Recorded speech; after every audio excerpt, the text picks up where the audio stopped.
Hello friends, income tax के cases की series में आज जो इशू हम डिस्कस करेंगे वो बहुत ही प्रैक्टिकल इशू है और स्पेशली प्रोफेशनल्स जैसे कि चार्टर्ड अकाउंटेंट्स और एडवोकेट्स के लिहाज से बहुत इंपॉर्टेंट है।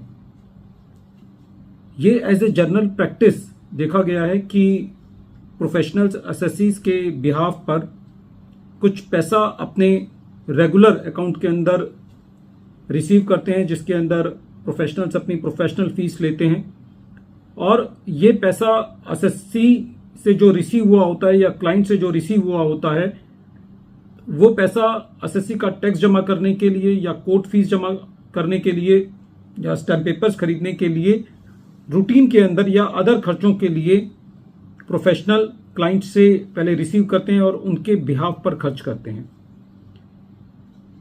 क्या ऐसे केस में जहां पर किसी प्रोफेशनल को ये अमाउंट रिसीव हुआ और एसएससी ने उस अमाउंट पर भी टीडीएस काट लिया और ड्यूरिंग द असेसमेंट यदि वो प्रोफेशनल असेसिंग ऑफिसर को ये एस्टेब्लिश कर देता है कि ये पैसा मैंने अपने क्लाइंट्स के लिए खर्च किया, तो क्या खाली इस आधार पर कि उस अमाउंट पर एसएससी का टीडीएस कटा है, क्या असेसिंग ऑफिसर उस पैसे को उस प्रोफेशनल की इनकम में ऐड बैक कर सकता है?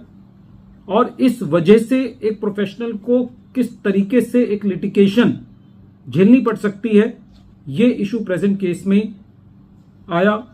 ये मैटर कलकत्ता हाई कोर्ट ने commissioner of income tax versus Sanderson and Morgans के केस में डिसाइड किया।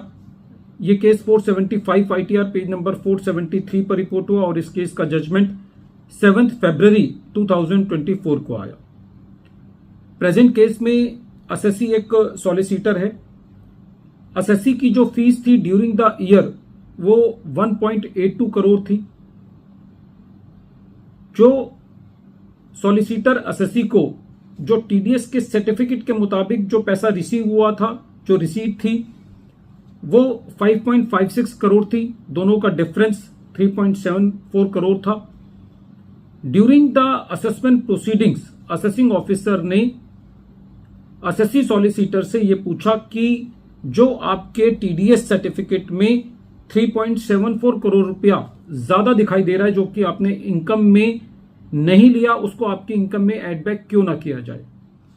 इसके लिए एसएससी सॉलिसिटर ने असेसिंग ऑफिसर को हेड वाइज उसका बाइफर्केशन दिया, किस किस हेड के अंदर वो पैसा रिसीव हुआ था और किस किस हेड में सॉलिसिटर ने उसको अपने क्लाइंट्स के लिए खर्च किया। और कहीं ना कहीं असेसिंग ऑफिसर ने अपने असेसमेंट ऑर्डर में माना कि सॉलिसिटर को ये पैसा अपने क्लाइंट्स के लिए रिसीव हुआ था, लेकिन फिर भी असेसिंग ऑफिसर ने उस डिफरेंस को 3.74 करोड़ के डिफरेंस को सॉलिसिटर की इनकम में ऐड बैक कर दिया। जब ये मैटर सीआईटी अपील के पास गया तो सीआईटी अपील का ये कहना था कि प्रेजेंट केस के अंदर एसएससी ने जो 3.7 करोड़ का जो बाइफर्केशन है वो हेडवाइज दे दिया है, ये बता दिया है कि ये पैसा किस किस चीज के लिए रिसीव हुआ, कहां कहां खर्च हुआ। प्रेजेंट केस में जो एसएससी है वो एज एन एजेंट है और उसको ये पैसा अपने प्रिंसिपल से एक फिड्यूशरी रिलेशनशिप में मिला है।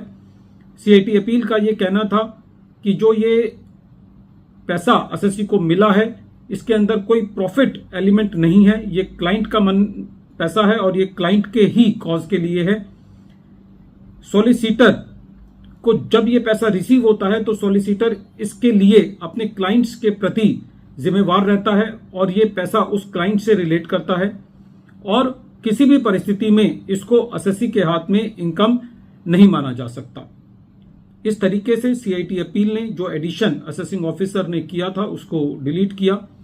आईटीएटी ने भी सीआईटी अपील के ऑर्डर को अपील रखा और जहां पर सीआईटी अपील आईटीएटी इस फाइंडिंग को दे चुकी है कि ये पैसा क्लाइंट से रिलेट करता है और असेसिंग ऑफिसर खुद अपने असेसमेंट ऑर्डर में ये मान चुका है कि ये पैसा क्लाइंट से रिलेट करता है, तब भी रेवेन्यू ने इसके अगेंस्ट हाई कोर्ट में अपील फाइल करी और हाई कोर्ट ने ये कहा कि प्रेजेंट केस में जो सेक्शन 145 की अवज में एसएससी के अगेंस्ट कोई इन्फ्लुएंस नहीं निकाला जा सकता। इस बात में कोई डिस्प्यूट नहीं है, ये पैसा क्लाइंट से रिलेटेड है और इसको एसएससी के हाथ में टैक्स नहीं किया जाना चाहिए। फ्रेंड्स, पूरे केस से ये बात सामने आती है कि एक प्रोफेशनल को इस चीज से बचना चाहिए कि वो क्लाइंट्स का जो ये पैसा है, जो रिम्बर्समेंट का पैसा है या जो उसके बिहाफ पे खर्चा करना है, वो अपने अकाउंट्स में ना ले, और यदि किसी वजह से लेना भी पड़ता है तो वो सेपरेट अकाउंट में ले और ये देखे कि इस पैसे पर एसएससी को जो मिला है उस पर क्लाइंट जो है वो टीडीएस ना काटे। यदि वो टीडीएस काटता है तो आजकल सीपीसी के द्वारा ऑटोमेटिकली भी डिमांड आ जाती है इस बात पे कि आपने डिफरेंस अमाउंट पर उसको अपनी इनकम में नहीं लिया है। तो एज ए प्रिकॉशन हमें इस चीज से बचना चाहिए।